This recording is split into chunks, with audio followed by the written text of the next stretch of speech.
Rentrons maintenant dans le détail du vitrail annoncé, mais j'ai insisté assez longtemps sur le contexte parce que je pense qu'il est important d'entendre les sermons, d'entendre ces paroles avant de voir, de les entendre quand on voit.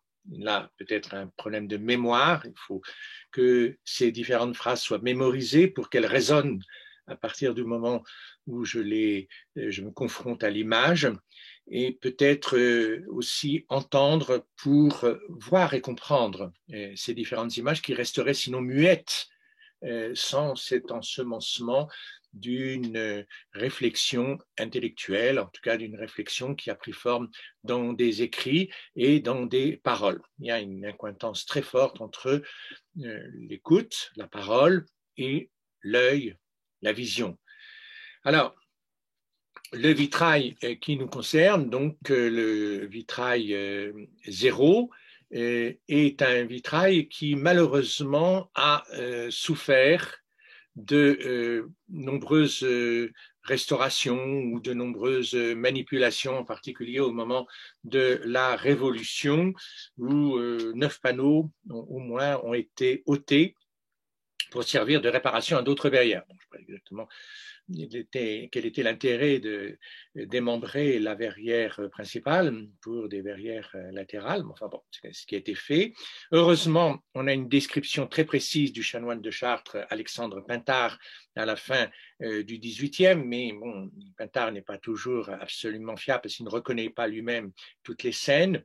Toujours est-il qu'en 1872, le verrier Coffetier, sans doute aidé par les chanoines, a restauré cette chapelle en replaçant les médaillons qui avaient été déplacés. Et puis, une autre entreprise encore en 1921 par Lorrain, qui a restitué encore d'autres morceaux trouvés ici et là, disséminés. Il demeure que 6 panneaux sont modernes, on les voit presque un petit peu ici dans cette image un peu trop générale, parce que voilà, ces 2 panneaux-là ont un fond très clair, on les reconnaît tout de suite, celui-ci aussi dans une certaine mesure, et puis celui-là aussi, donc tout à fait en haut, qui visiblement n'a pas subi la même patine que les autres verrières, même si la restauration récente restitue ce vitrail dans tout son éclat. Donc, ces manipulations ont peut-être compromis quand même la lecture de chacun des médaillons. Il reste quelques scènes un peu énigmatiques. Toujours est-il qu'on a ici une composition originale, puisqu'il y a peu de textes qui décrivent vraiment ce vitrail à la base, sinon les sermons, les évangiles surtout, qui vont être cités très scrupuleusement dans la plupart de ces médaillons. Et donc, on a, pour cette première réalisation, peu d'exemples qui précèdent, et donc un assemblage de plusieurs épisodes évangéliques. On va puiser dans les synoptiques, Matthieu, Marc, Luc, et aussi dans Saint Jean, et aussi dans les Actes des Apôtres, pour constituer un ensemble structuré, homogène. On étudiera ça dans le deuxième programme, cette structure narrative extraordinairement bien assurée, qui font que ces verrières, ces vitraux sont des véritables chefs-d'œuvre, de petits bijoux. Alors, vous avez toutes ces images aujourd'hui sur les sites de la cathédrale de Chartres, il y en a 2 en tout cas, qui nous donnent les médaillons chacun séparément, ce qui permet quand même de bien les voir. Et c'est sûr que le travail que l'on fait là en chambre, assis confortablement au chaud, est très différent de la vision in situ, où il fait froid, où on est debout, où on ne voit pas très bien. Et donc, pour percevoir un vitrail, il faut certainement l'avoir apprivoisé longtemps, c'est-à-dire que l'avoir regardé. Le déchiffrage d'un vitrail in situ est pratiquement impossible. On voit bien les premières scènes, mais après, on se fatigue. Et donc, le vitrail fonctionne surtout par une méthode de reconnaissance. Il se trouve que visuellement, on a l'image en tête, on la voit dans le médaillon, on la reconnaît, ça fait tilt, et à ce moment-là, on peut vraiment en profiter. Mais s'il faut décoder sur place chacune des scènes, c'est un travail très fastidieux que les gens du Moyen-Âge ne faisaient pas parce que je pense que la plupart des gens, en tout cas les chanoines et puis en tout cas la plupart des fidèles, avaient une habitude concernant ces vitraux. Ils les connaissaient avant de les voir et donc quand ils les voyaient, ils les reconnaissaient, ce qui est une attitude intellectuelle très différente. Alors, il s'agit du vitrail des apôtres. Là, je vous montre les 4 vitraux conservés de la chapelle d'Axe, on verra qu'il en manque un. Donc, le vitrail des apôtres, 0, avec un schéma qui a été établi. Il y a peut-être des fois des variantes dans la numérotation des panneaux. En clair, ces fameux panneaux restaurés, donc 4, 7, 10, 9, 12 et 24, qui, malgré tout, s'intègrent assez bien parce qu'ils ont été bien refaits, même si à ce moment-là, enfin, ce n'est pas les panneaux les plus denses au niveau thématique. Et donc ici, on a la nomenclature de chacune de ces scènes. Évidemment, voilà, il faut lire les nomenclatures, voir l'emplacement dans le vitrail et enfin voir les différentes scènes. Donc, grâce à la photo numérique aujourd'hui, ces documents sont accessibles. Pendant très longtemps, on a fonctionné qu'avec l'ouvrage d'Étienne Louvet, qui accompagnait l'ouvrage du chanoine de la Porte. Il faut évidemment citer, j'en reparlerai dans l'autre cours, qui nous a aidés. Moi, nous avons travaillé avec de la Porte d'une façon pas à pas avec lui, un immense travail sans lequel nous n'aurions jamais pu nous lancer dans cette lecture à notre tour de ces vitraux. Mais aujourd'hui, on a des photos en couleur. Les vitraux ont été restaurés, c'est la pure merveille et on peut effectivement grossir et voir tous les détails. Donc, on commence, vitraux, médaillon 1, 2, 3, par les donateurs. Alors, je ne vais pas faire un cours aujourd'hui sur les donateurs parce que ça nous entraînerait très loin. Ils sont très nombreux et c'est vraiment un sujet passionnant dans la cathédrale de Chartres, dans la mesure où c'est la première fois, sans doute, qu'on voit autant de donateurs présents en bas des verrières. Il y a une cohabitation tout à fait sublime entre le travail profane, l'activité de ces artisans, voire des seigneurs dans les verrières hautes, et puis le texte sacré, la parole de Dieu. On passe de l'un à l'autre, il n'y a pas de séparation très importante. Donc ici, les boulangers à l'œuvre dans leur boulangerie, pétrissent la pâte à gauche dans des magnifiques pétrins en or, enfin en tout cas doré dans l'image, je pense que dans la réalité c'est en bois, mais ici ils sont assez valorisés. Le pétrin, donc on retourne la pâte, enfin c'est un travail extrêmement fatigant, là il est bras nus, avec un serviteur qui apporte de l'eau qui chauffe à côté dans un foyer et qui permet d'humidifier progressivement la pâte et d'obtenir cette pâte qui va lever, qui va faire reposer ensuite un certain temps pour que le levain s'imprègne bien, enfin, fasse lever la pâte. Alors évidemment, on est dans une thématique tout à fait extraordinaire. Le passage du travail manuel à l'interprétation spirituelle est plus qu'évident. Bon, là, les boulangers sont très présents. On les voit de l'autre côté mettre les boules, les miches pour les cuire. Alors on les prépare et puis ensuite on les entasse, puis après on les met dans le foyer qui est situé à gauche ici. Et puis enfin le commerce, c'est le maître là, le maître boulanger, qui vend ses miches de pain moyennant une somme d'argent sonnante et trébuchante. Il en a quand même pris beaucoup. Là, ça fait vraiment une belle pièce qui tombe dans l'escarcelle du boulanger, qui s'enrichit évidemment. On est à une époque où, grâce aux villes, le commerce du pain prend une importance très grande. Avant, chacun faisait son pain dans son four à pain, dans sa campagne, mais là, maintenant, c'est centralisé et on va distribuer, d'ailleurs, dans des corbeilles de pain, on va le distribuer dans tous les quartiers de la ville. Alors, les boulangers, évidemment, sont riches. Et il se trouve on les voit 3 fois dans la cathédrale. On les voit dans la verrière du haut, on les voit sur le trumeau du portail sud. Et donc, visiblement, on ne sait pas comment fonctionne exactement le rapport entre les boulangers et puis la fabrication du vitrail. Est-ce que les boulangers contribuent à la fabrication du vitrail ? Bon, sans doute, cette pièce sonnante et trébuchante ne tombe pas dans l'oubli pour tout le monde. Hein. On sait bien que les boulangers sont riches et donc certainement ils ont contribué, comme d'autres corporations. Bon, il y a certainement une place ici qui résulte de la richesse des boulangers, mais je pense que la place résulte surtout de la richesse symbolique du pain, plus certainement encore que de la richesse économique de la boulangerie, parce que les chanoines, là, n'auraient certainement pas mis les bouchers, n'auraient pas mis en tout cas les poissonniers au centre, bon, encore moins les apothicaires. Évidemment, c'est une place de choix, on l'a dit, la barrière zéro, l'axe, on va développer toute une théorie sur la vie de l'Église, et d'entrée de jeu, on est au cœur du mystère ecclésiale avec la célébration de l'Eucharistie, le pain, le pain qui va devenir le corps du Christ.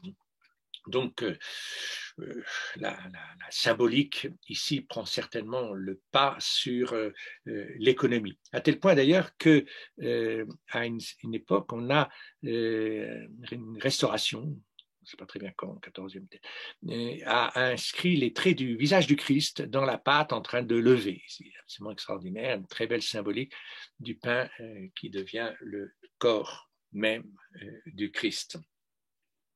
Voilà, donc ces boulangers travaillent, on pourrait s'intéresser à toute la culture matérielle avec ces différents tissus qui vont envelopper, voilà, qu'on retrouve ici, et puis cette économie du pain qui se passe d'ailleurs sur un pont, ici, c'est assez intéressant, passage de l'un à l'autre avec une organisation d'image, mais on verra ça plus tard, qui est très nette, puisque la colonne ici est située juste à l'endroit de la transaction économique, et on verra que les colonnes jouent un grand rôle dans la logique narrative. Donc nous voilà embarqués avec les boulangers, mais avec finalement cette théorie du pain consacré, de la transsubstantiation. Il va falloir transformer l'activité manuelle, l'activité profane en activité théologique, en activité spirituelle, en activité sacramentelle. Et donc, on passe au deuxième registre, 4, 5, 6, médaillon, 4, 5, 6, le 4 à gauche est moderne.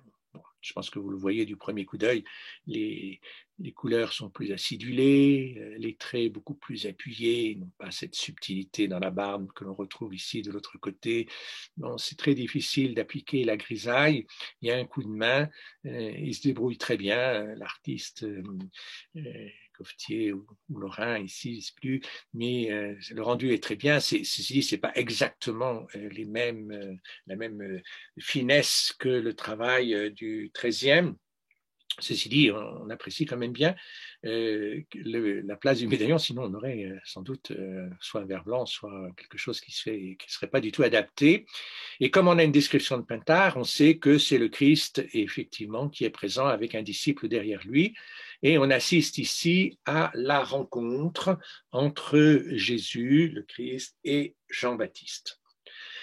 Alors c'est un choix iconographique d'une importance considérable, puisque on commence l'histoire avec des références johanniques et que Saint Jean qui développe vraiment cette rencontre entre Jean-Baptiste et le Christ.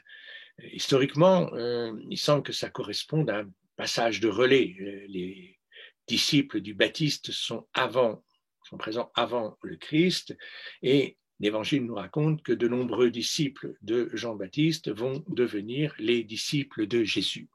Et en particulier, la scène du baptême, qu'on ne va pas voir d'ailleurs ici au sens strict, mais qui est très, très paradoxale, puisque le Christ demande lui-même à être baptisé dans ce baptême de pénitence qui va être dépassé par un baptême supérieur qui est le baptême de l'Esprit, le baptême de la foi, et pas simplement pour la rémission des péchés comme le faisait Jean-Baptiste. Mais cette rencontre inaugurale est tout à fait fondamentale. Puis on voit le Jean-Baptiste ici, qui est revêtu d'ailleurs d'une bure, un habit de pénitence. C'est étonnant de voir cet habit très brun.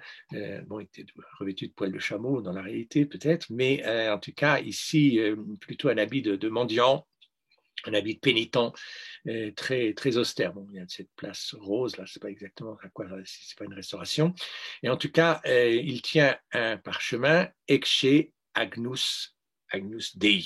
Voici l'agneau de Dieu, voici celui qui enlève les péchés du monde, voici celui dont je vous disais, celui qui vient après moi passera devant moi, et je ne suis pas digne de dénouer la courroie de sa sandale.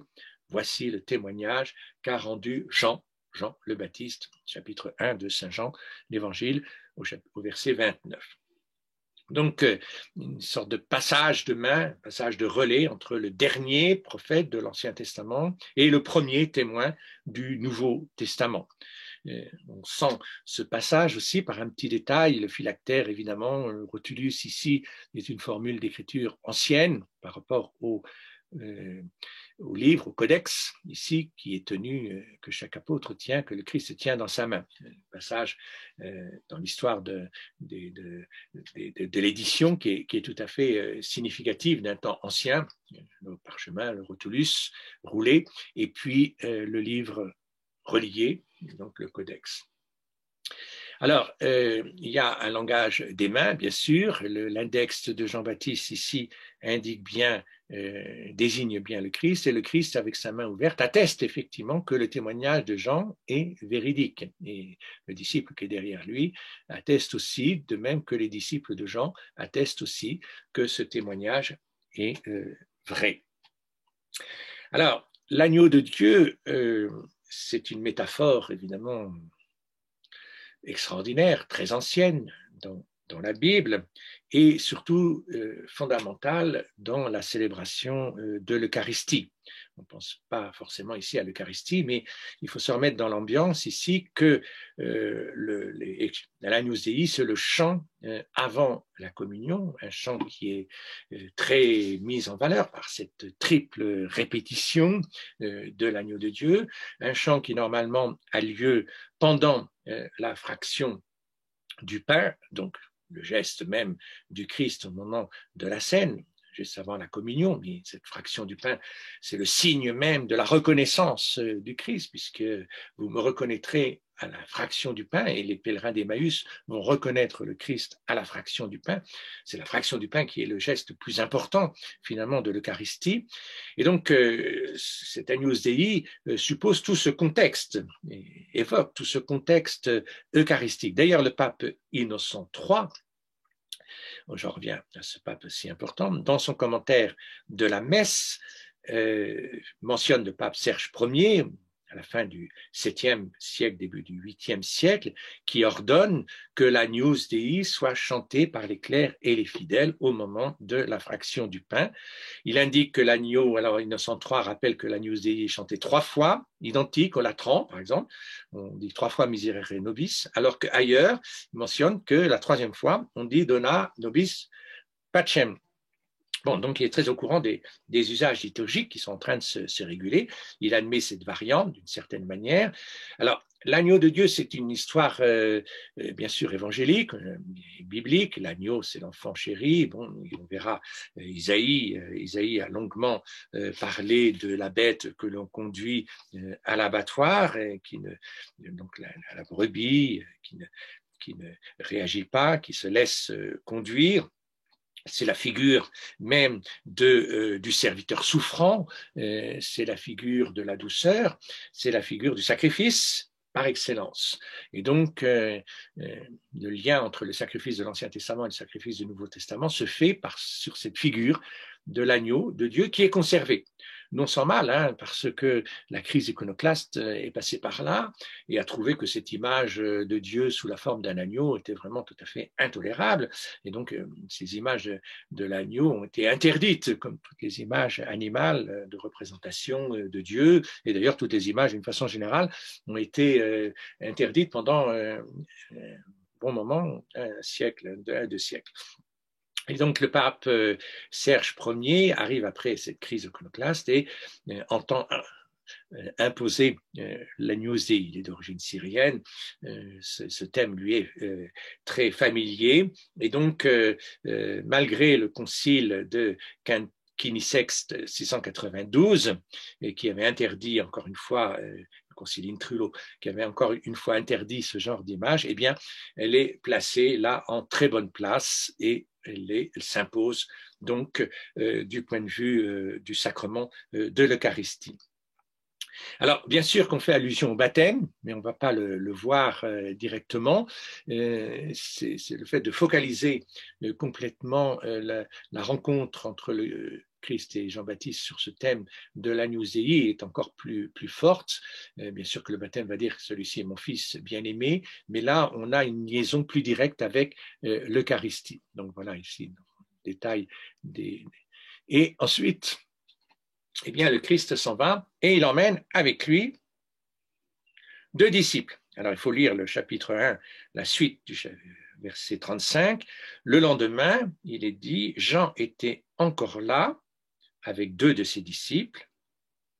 Et ayant regardé Jésus qui passait, il dit, voici l'agneau de Dieu. Une deuxième fois, hein, donc c'est une sorte de deuxième répétition. Les 2 disciples l'entendirent prononcer ces paroles et ils suivirent Jésus. Et il est dit dans le texte, Jésus se retourna, on le voit très bien dans l'image ici, Jésus se retourne vers les disciples qui le suivent. Et voyant qu'ils le suivaient, il leur dit, que cherchez-vous? C'est voilà, presque la phrase des anges au tombeau. Qui cherchez-vous? Quem queritis? Qui cherchez-vous? Ils lui répondirent, Rabbi, où demeures-tu? Et il répond, venez, leur dit-il, venez et voyez.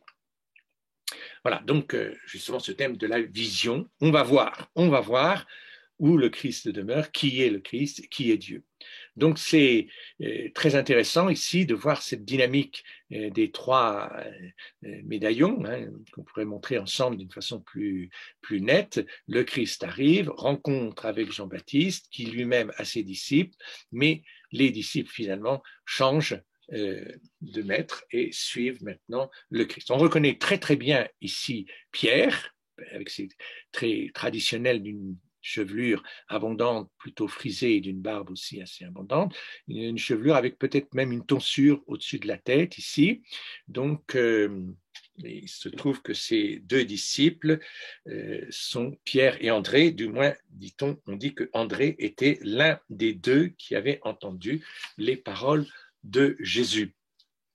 Et donc, le frère d'André, c'est Pierre. On va voir ces 2 premiers apôtres, ici appelés Pierre et André. Alors, André, normalement, est plus âgé que Pierre, mais enfin, ici, il est plus jeune, mais peu importe.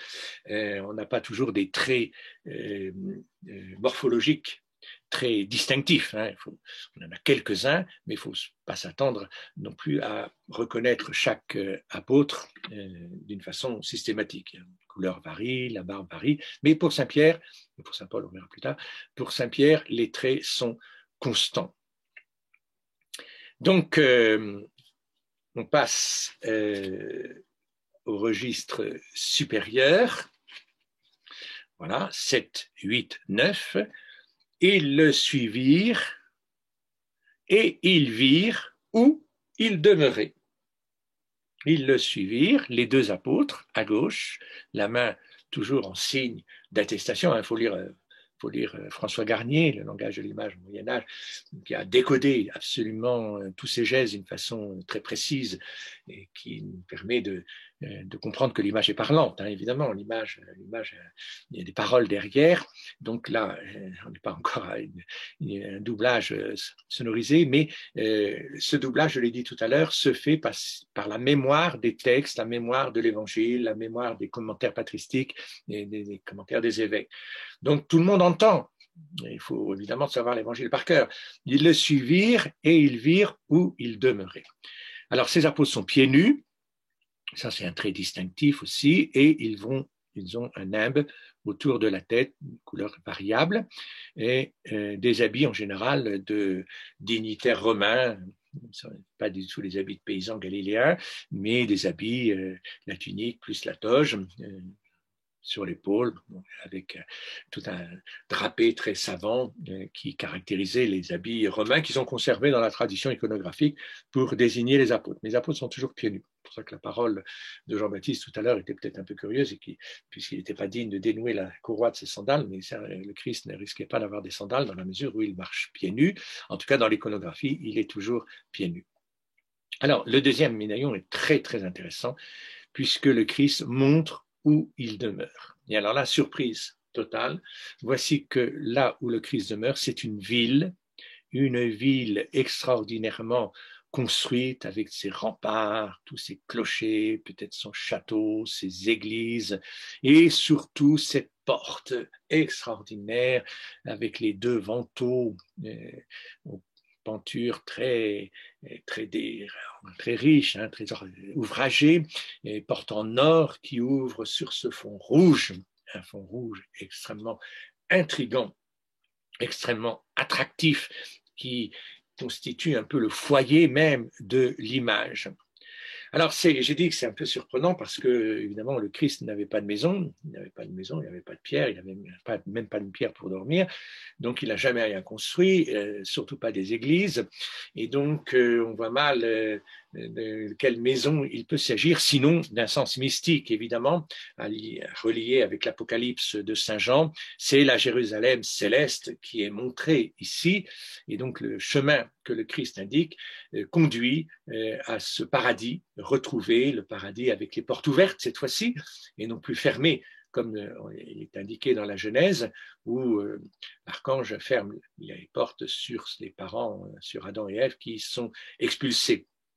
Et donc, on va vivre dans cette harmonie, la paix, la soumission à Dieu qui correspond effectivement à la description de la Jérusalem céleste où on va manger, on va vivre avec Dieu. Il faudrait avoir en tête aussi non seulement la mémoire auditive, mais la mémoire visuelle, toutes les portes que l'on va voir dans les vitraux, mais prenons le chemin patiemment.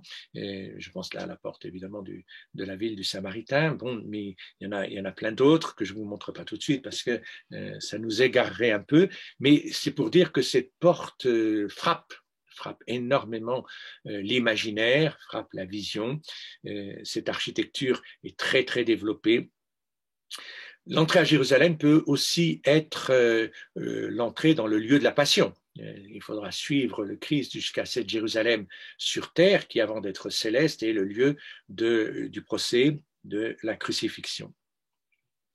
Donc,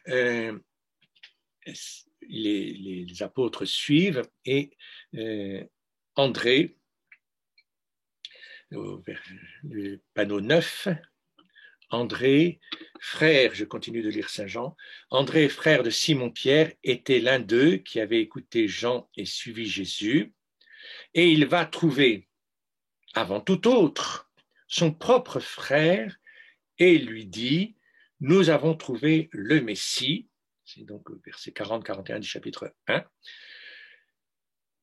nous avons trouvé le Messie. Et donc, Pierre va suivre son frère André. Alors, on le voyait déjà avant, bon, peu importe. C'est pour ça peut-être que le deuxième disciple, on sait que André était disciple de Jean-Baptiste, est-ce que Pierre était disciple de Jean-Baptiste? Bon, peut-être une extrapolation un peu rapide. En tout cas, cette rencontre entre les deux frères est très émouvante ici. On voit André qui indique qu'il a vu, avec son index, peut-être pas très bien ici l'index parce qu'il est un peu noir, mais qu'il a vu, il a vu le Messie, nous avons trouvé le Messie, nous l'avons vu, et donc il invite son frère Pierre à le suivre pour écouter aussi Jésus.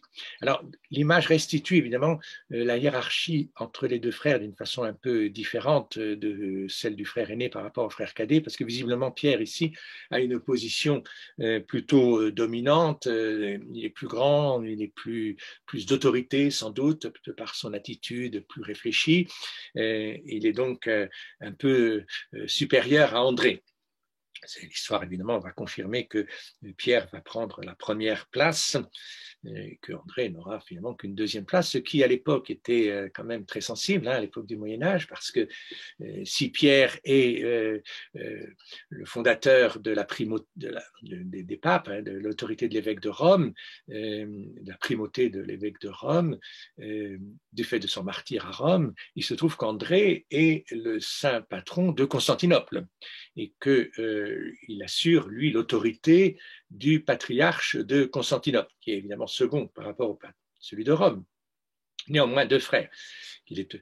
Quand on veut faire le dialogue entre l'orthodoxie et le catholicisme et le christianisme d'Occident, eh bien, on rappelle effectivement que Pierre et André sont deux frères, mais que, évidemment, Pierre a quand même pris la première place par rapport à André, qui néanmoins est quand même le frère aîné de son cadet. Voilà.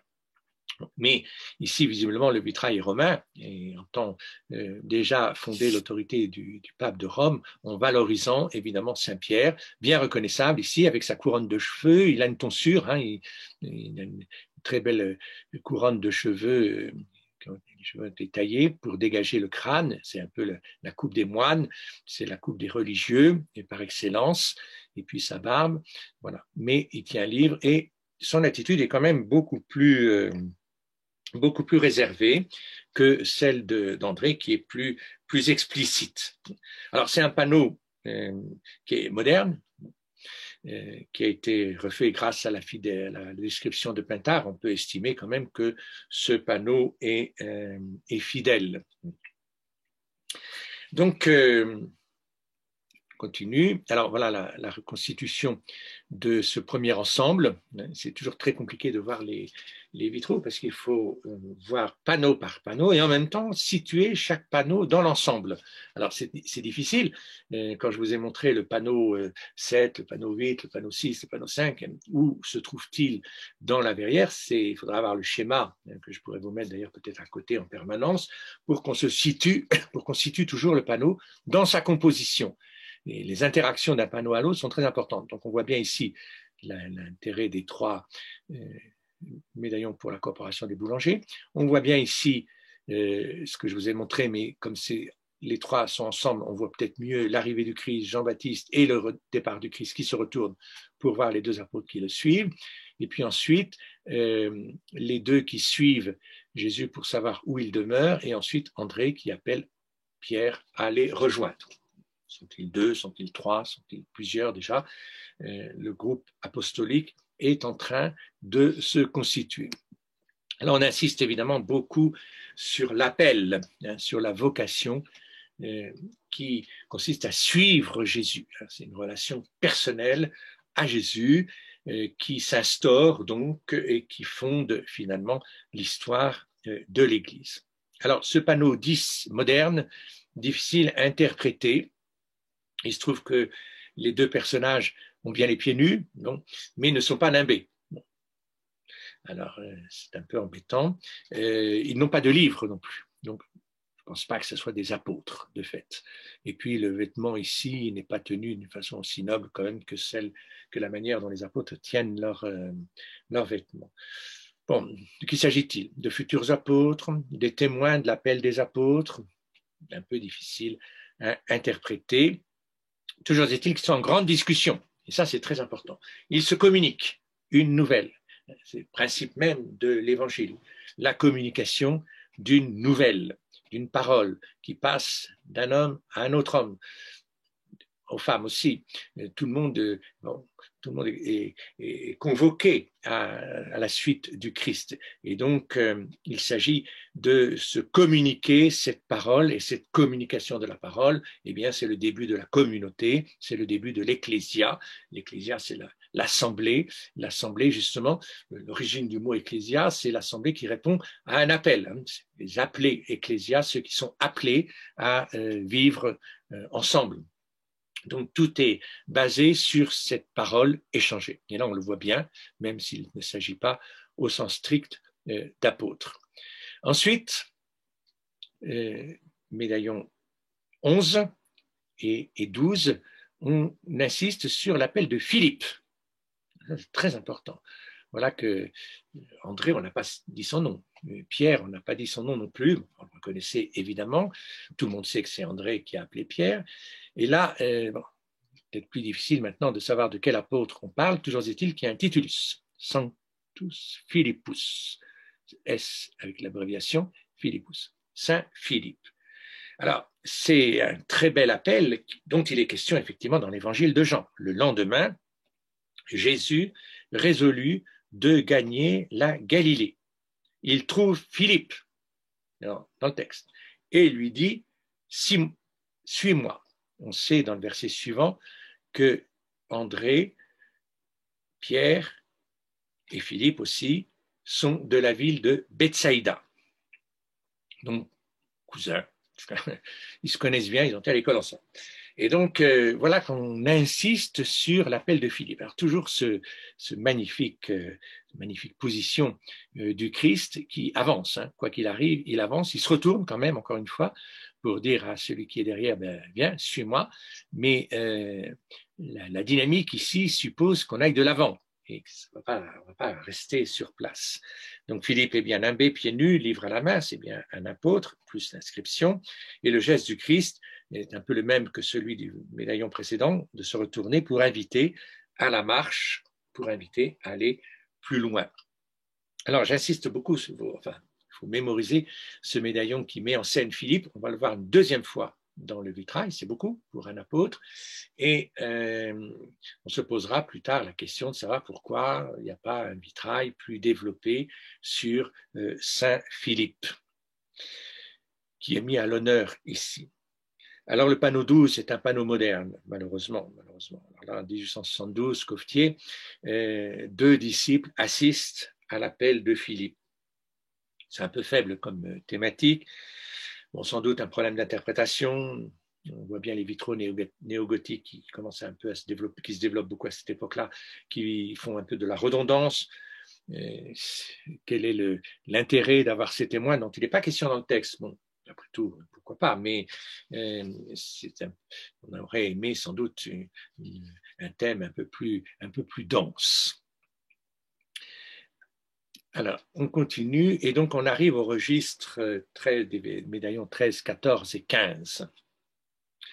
Donc, qui va développer cette fois-ci l'événement de la pêche miraculeuse. Donc, fondateur aussi de l'Église, de par la symbolique, l'intensité de ces thèmes. Le Christ, ici, et 2 disciples, médaillon 13.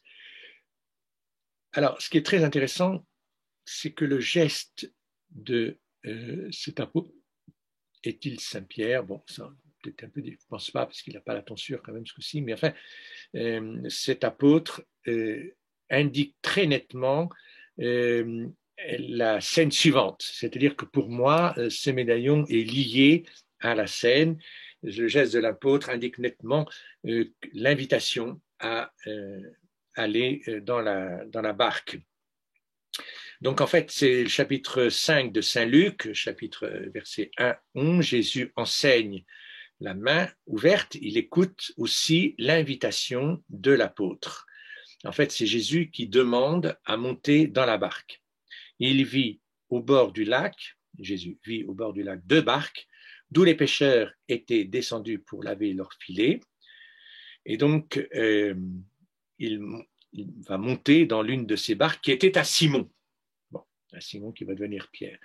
C'est pour ça qu'on peut penser éventuellement que c'est Pierre qui l'invite à venir sur sa barque. Toujours est-il que le Christ demande quelque chose, que Pierre l'invite effectivement à monter dans sa barque, et on le retrouve ici très nettement avec sa couronne de cheveux et sa tonsure.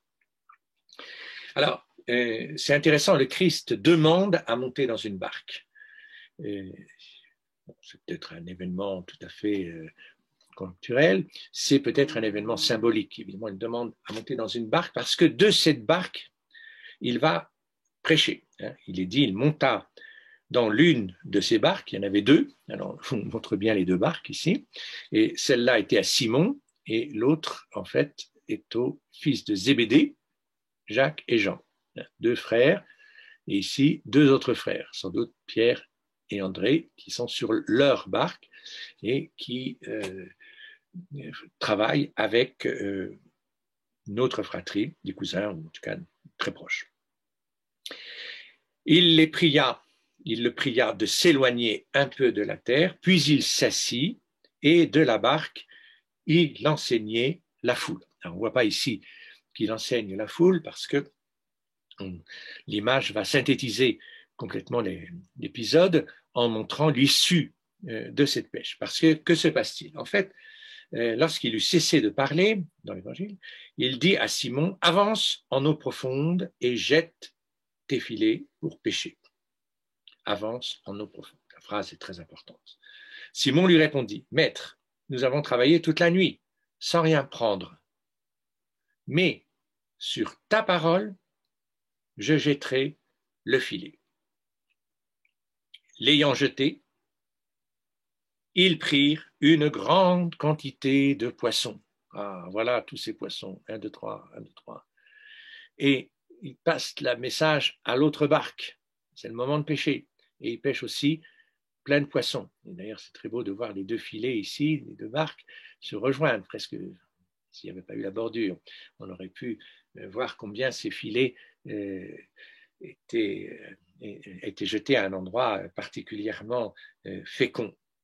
Donc, il est dit effectivement ici qu'ils pêchent de nombreux poissons, au point d'ailleurs que leurs filets se rompent. Alors, c'est un détail qui tue, parce que si les filets se rompent, on ne voit pas comment ils vont garder les poissons, mais ça, peu importe, on est un peu dans la logique du récit. Il s'agit de rendre cette pêche absolument merveilleuse, extraordinaire, miraculeuse. Et donc, ça déborde de partout. Et il est dit, alors c'est là où vraiment le vitrail suit le texte pas à pas, ils firent signe, voilà le signe ici, à leurs compagnons qui étaient dans l'autre barque de venir les aider. Ils vinrent et ils remplirent les deux barques au point qu'ils enfonçaient maintenant. Alors, non seulement les filets se rompent, mais voilà que les barques prennent l'eau. Bon, tout ça pour dire que la pêche est abondante. Et donc, on continue la lecture scrupuleuse du texte d'évangile de Saint Jean. C'est tout à fait intéressant que ce soit Saint Jean qui soit choisi ici comme texte inaugural. Quand il vit cela, Simon-Pierre tomba à genoux et Jésus dit, tomba à genoux devant Jésus et il dit, Seigneur, retire-toi de moi parce que je suis un homme pécheur. Car l'épouvante l'avait saisi, lui et tous ceux qui étaient avec lui à cause de la pêche qu'ils avaient faite. Il en était de même de Jacques et de Jean, fils de Zébédée, les associés de Simon. Alors Jésus dit à Simon, ne crains pas, désormais tu seras pêcheur d'hommes. Et ayant ramené les barques à terre, ils laissèrent tout et le suivirent. On va le voir dans le médaillon suivant. Donc, c'est une scène capitale qui marque la reconnaissance par Pierre de Jésus, en même temps que cette pêche qui est un symbole, évidemment. Et c'est là où, peu importe que les filets se rompent et que les barques s'enfoncent, parce que dans le monde du symbole, la réalité n'a pas exactement la même valeur. Et donc, le symbole ici, que Pierre deviendra pêcheur d'hommes, et toute la thématique évidemment de l'Église qui se met en place grâce à cette barque, évidemment, ce grand symbole de l'Église, et surtout à cette pêche qui signe dès à présent le succès de l'annonce évangélique et le succès de la fondation de l'Église. Donc Pierre est déjà institué comme pêcheur en chef, je pourrais dire, de cette future pêche qui et le rayonnement, le développement de l'Église. Alors, il y a beaucoup de symboles dans le texte. Ils ont pêché la nuit. Il est dit qu'ils ont pêché la nuit. On a travaillé toute la nuit. On n'a rien eu. Mais de jour, évidemment, avec le Christ. Alors, ce n'est pas une pêche qui se fait dans n'importe quelle condition. Encore faut-il que le Christ soit là, présent, et que la parole du Christ invite justement à refaire le chemin inverse. Ils reprirent leur barque et de jour, ils pêchent à l'endroit où ils avaient échoué. Mais c'est ça l'intérêt de la parole du Christ, c'est de transformer l'échec. Il faut peut-être y voir déjà dans cet évangile de la pêche une structure pascale, une structure de mort et de résurrection. La nuit, c'est l'échec, c'est la mort. Le jour, avec le Christ, c'est la vie, c'est la résurrection. Donc, ce texte, cette séquence est et fondatrice. Et c'est très intéressant de relier le panneau précédent, 13 à 14 et 15, pour constituer effectivement la séquence. Le Christ arrive, il demande à monter dans les barques, ils font la pêche, Pierre reconnaît le Christ, l'annonce se communique aux autres pêcheurs, et on sent ici cette théologie de l'Église qui se met en place. Il s'agit d'une pêche abondante, d'une pêche très fructueuse. Alors, on arrive donc au médaillon 16 qui termine la séquence de la pêche, puisqu'il est dit, ayant ramené les barques à terre, ils laissèrent tout et le suivirent. Donc Pierre ici suit le Christ qui enjambe la barque. Alors lui, il enjambe aussi André est encore dans sa barque, mais avec sa main, on sait qu'il va suivre. Donc Jésus dit à Simon, ne crains pas, désormais tu seras pêcheur d'hommes. Et toujours, donc on voit ce mouvement en avant du Christ, qui, avec ce beau corps incurvé, une très belle torsion ici du corps, et toujours venez et voyez, avançons, allons, toujours une dynamique. Alors, peut-être terminer cette séquence avec les médaillons 17 et 18, voilà, puisqu'on va retrouver ici en 18 l'autre barque avec les fils de Zébédée. Et donc, 17-18, il les appela, laissant aussitôt leur barque et leur père, ils le suivirent. Il s'agit cette fois-ci de Jacques et Jean, donc les fils de Zébédée. Et donc, le groupe se constitue. Alors, ce qui est très intéressant, c'est que on a plusieurs évangiles, l'évangile de Luc, l'évangile de Jean, l'évangile de Matthieu, parce que la phrase « il les appela, laissant aussitôt leur barque et leur père, ils le suivirent », c'est dans Matthieu chapitre 4. Donc, on a une connaissance des évangiles très approfondie, puisqu'on arrive à faire les rapprochements et à reconstituer une sorte d'histoire globale, cohérente, qui débouche effectivement sur la fondation de l'Église fondée sur les apôtres. Toujours cette primauté du Christ qui parle, qui invite, et des apôtres qui suivent. Tout se fait dans un dialogue. On insiste lourdement sur le fait que le Christ n'est pas seul.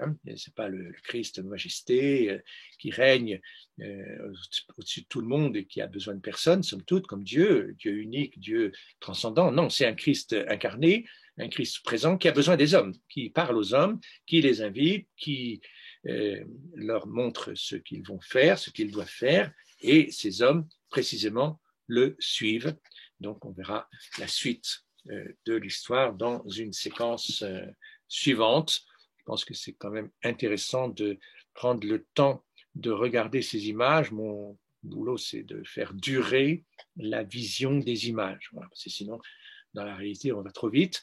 Alors, quand je parle, pas forcément de façon toujours intéressante, peu importe, mais au moins en parlant, vous êtes devant l'image et vous regardez et vous imprégnez et vous voyez à votre tour ce qu'il faut voir. Venez et voyez. C'est vraiment le thème fondamental de l'exposition de tous ces vitraux, de façon à rentrer au cœur du mystère. Voilà. Donc, je vous souhaite une bonne vision de ces documents et puis surtout de se retrouver bientôt, soit in situ, soit en visioconférence. Mais après tout, pourquoi pas continuer cette série de visioconférences qui peut constituer un document intéressant pour la suite des événements. Bonne continuation.